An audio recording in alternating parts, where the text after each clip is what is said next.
My name is El-Shebah Megwala, and I work at TymeBank as the head of partnerships and new business development.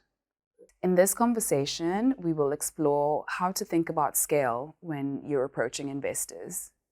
What do we mean by scale? What we mean by scale is the optimal size that a business needs to get to, and that's not the same for every business. So, as a business owner, as a creator, you just need to be comfortable with what the right size of growing your venture to is, and that's what scale is. If I'm thinking about scaling, do I need to think about new markets? And so I think if the idea is well defined and resonates with your intended audience, your addressable market, it naturally becomes what it's going to be. It's almost like, don't start off obsessed with scale. Start off just clearly knowing who you want your product or your service to, who it is intended for, and then those people will almost come, and it'll scale kind of organically. Just be focused more on, this is exactly who I'm targeting with whatever my product or service is, and those people will come once your idea and your product or your service is developed and they feel like it meets a need that they have.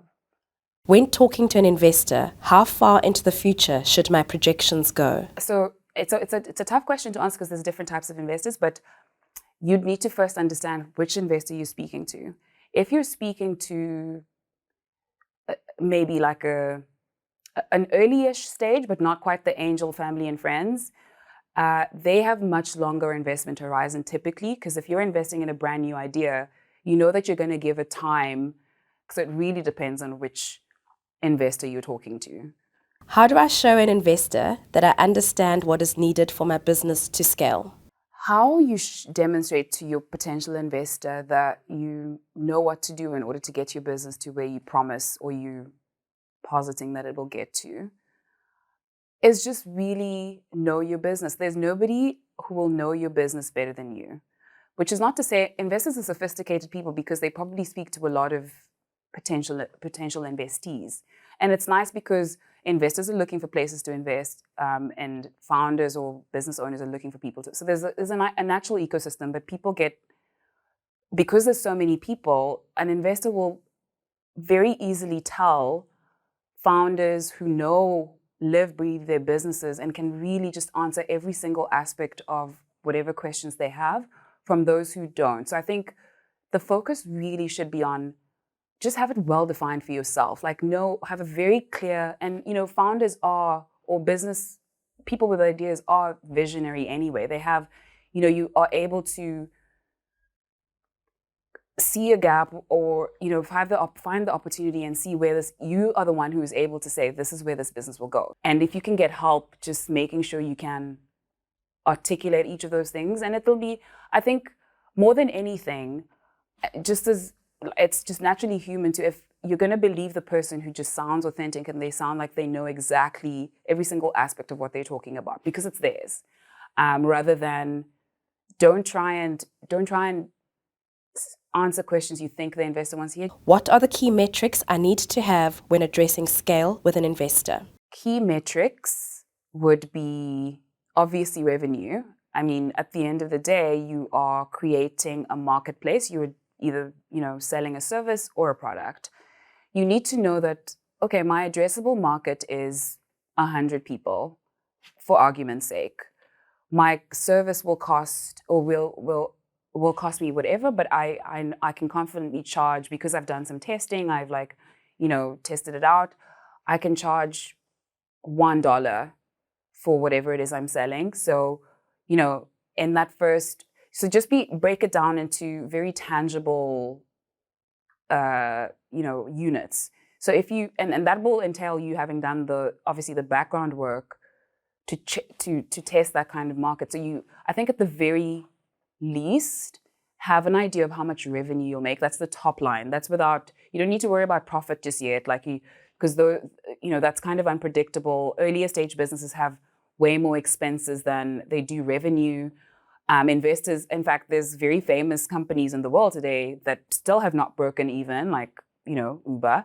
So investors understand that, but if they know that there is, if you're able to demonstrate quite confidently how much money at the top line being revenue, how much you can sell your thing or idea for, that helps. And then they can, they have different ways, different investors will have different ways of like, sizing up your business. There's valuations based on, how much revenue you make that they'd be able to figure out.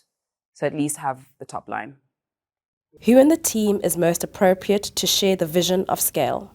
You are the person who's most appropriate to articulate the vision for scale because it's your idea. Maybe if you have a partner, maybe if the idea was brainstormed, it was like, the product of 2 or 3 people, then the creator, whoever the creator is, however many people the creators are, those are the people who are best placed because and even if you don't already know the answer up front, together the creators can answer an investor's questions.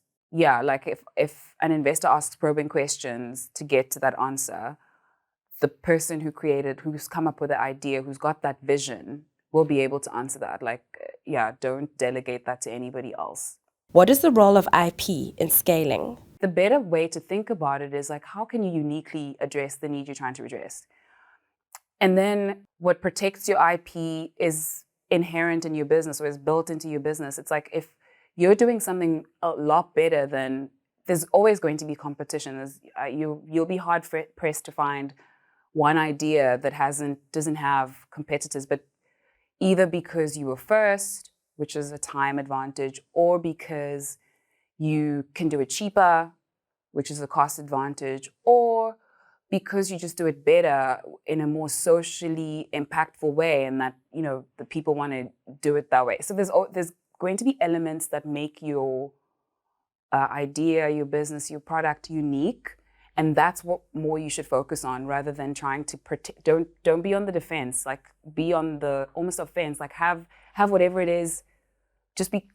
And that's the thing about ideas and visionaries and creators. Like they create that thing that nobody else does as well. And that's why there's a gap for it in the first place. What is the relationship between finding the optimal scale of my business and the purpose of my business? I think that the most inspiring creators do it at all costs. Like they do it whether or not anybody will also believe in it. Now, the ones that work are creators that have an idea or a product or service that a lot of people believe in and a lot of people want and buy. And that then determines scale. Now, the more people you can, that is what scale is. Is there anything burning you think we should know about scaling? Just be wholeheartedly confident and clear about what it is you're doing. Like, drown out the noise of how it might sound to another person. Just be focused on this is what. And here's the thing. You will have feedback. I mean, there's been many a creator, many an entrepreneur, many a visionary, whatever, who came up with an idea that they couldn't convince anybody else of, and then it kind of unfortunately dies a natural death. But that doesn't mean that that's the end. It just means that it wasn't time for that, and that's fine. Just focus on the next one. So I think I can't emphasize enough the fact that if you are so clear about what your vision and purpose is, you are naturally just going to be able to convince. And if you're clear about it, and if it legitimately addresses something that's missing, then you will naturally just find the scale and be able to grow it.